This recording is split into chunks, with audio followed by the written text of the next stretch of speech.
Enzo Recto, kalaban ang katiwalian at kasinungalingan, kakampi sa katotohanan at kabutihan. Okay, so dito naman tayo mga kabunyog, tungkol dun sa leadership fund. Ang sabi ng Malacanang, hindi daw alam, walang alam daw si PBBM doon sa leadership fund. Ano ba yung issue ng leadership? Ano ba yung ng issue ng leadership fund? O tama, si Carlos, si Sereno din, yung co-waranto, tama. O, ano yon? O ito mga kabunyog, mga kababayan. Leadership fund. Di ba ito yung ibinunyag ni dating DPWH Secretary Manny Bunuan? Sabi ni dating DPWH Secretary Manny Bunuan, yung mga senador nung taong 2024, humingi, mayroon niyang mga projects. Ang bawat senador may 500 million na halaga ng projects yan. Bahala na sila kung anong projects yan at kung saan. Basta 500 million bawat senador. Ngayon, pag chairman ka ng komite, mas malaki, 1 billion. Ang tawag doon sa pundo na yon para sa mga senador, ayon kay Bunuan, leadership fund. Bakit leadership fund? Para sa liderato ng Senado. Ang may control daw noon ay Senate President pa noon si Mig Zubiri. Siya ang may control ng leadership fund na yan. Ang halaga daw niyan ay 24 billion pesos.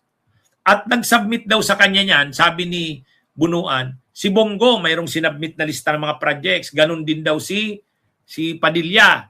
Pati si Jinggoy sa Kasibong Rebilla nag-submit daw yan. Ang tawag dun sa pundo na yon, leadership fund. Binibigay yon sa bawat senador, tigwa 500 million. Pero kung chairman ka ng komite, 1 billion.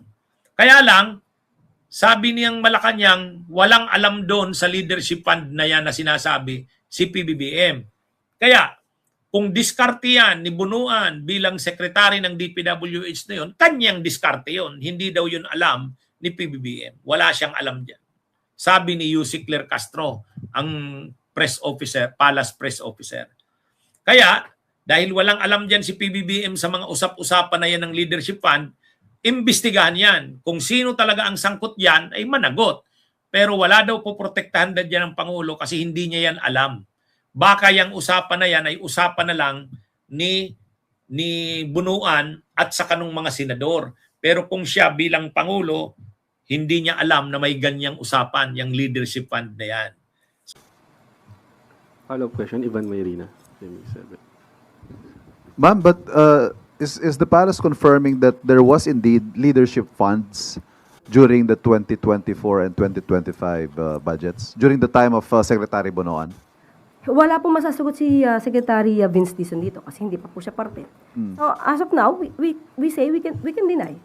Wala po siyang alam eh.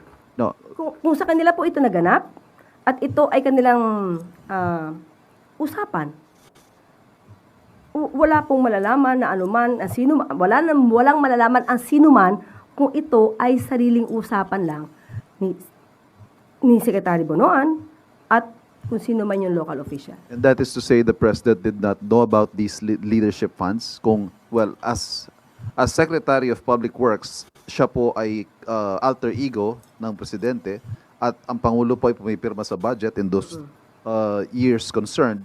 So, sinasabi po ba natin, hindi alam ng Pangulo itong mga leadership funds na ito na tig 500 milyon, I think, for... Kung alam ng Pangulo, hindi yung mangyayari yan.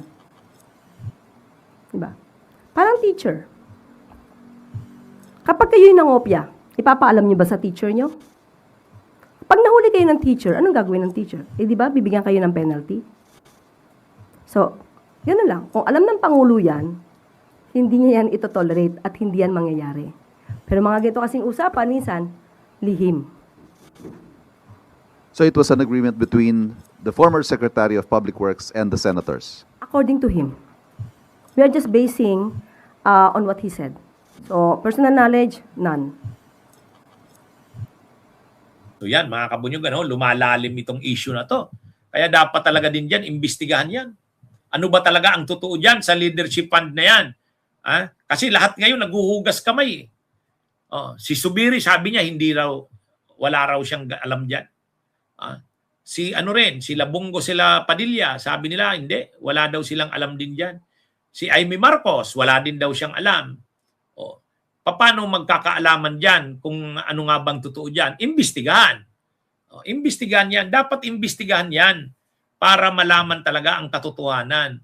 O, kasi ang lumalabas dyan, bawal yun eh.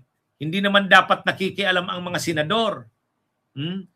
Kasi dapat ang nagpe-prepare ng budget ang executive, ang DBM. Kaya yung mga projects ang nagpaplano noon ang executive. Pagdating niyan sa House, aaprubahan sa Kamara yan. Pagkatapos aaprubahan sa Senado.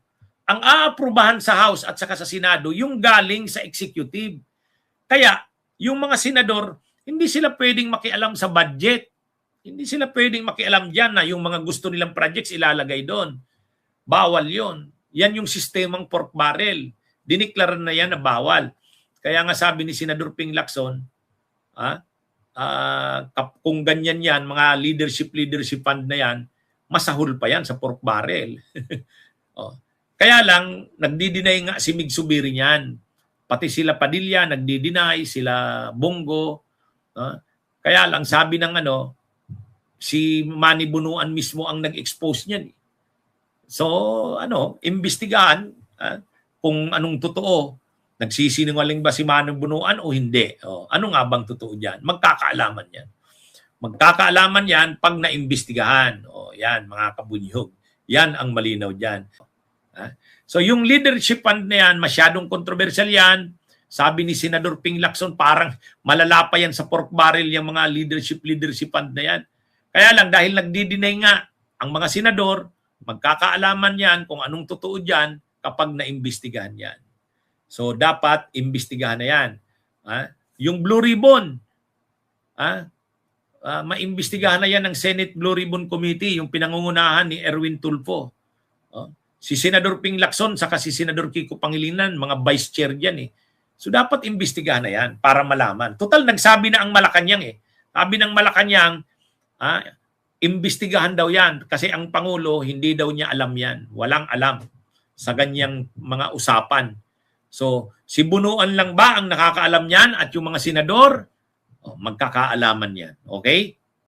Bunyog, bunyog, halikan na kasama ka. Bunyog, kapag buklod ay may pag-asa. Luzon, Visayas, Mindanao, isa ang pananaw. Sa bagong Pilipinas ang bunyog isisigaw.